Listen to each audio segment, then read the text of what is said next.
Zimbabwe,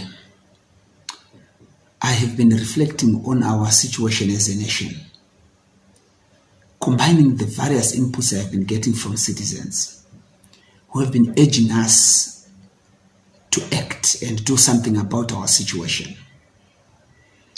I've taken this as a serious consideration.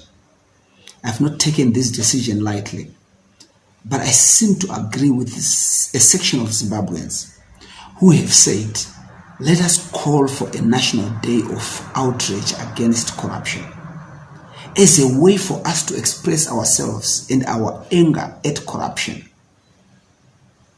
This action will be very peaceful. We're urging citizens to take action from their own places. You don't need to have a huge convergence in town, march or anything. All you need to do on the day is to express your outrage and your rage against corruption in this country. If it means you gather and wail as a family, let it be.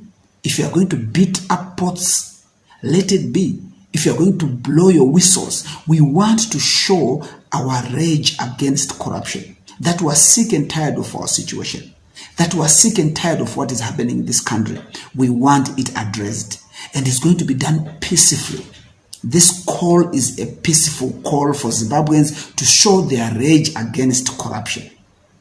So join us. Join me in spreading this message. Speak to your friends. Speak to your colleagues. Speak to family everywhere, in Zimbabwe and abroad.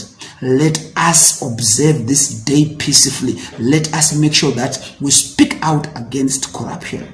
This is not about any personality, not about any individual, not about any political party, but it's about Zimbabweans. That is important. So embrace this. Let's come together. Let's do something against corruption, which has ravaged and destroyed this country.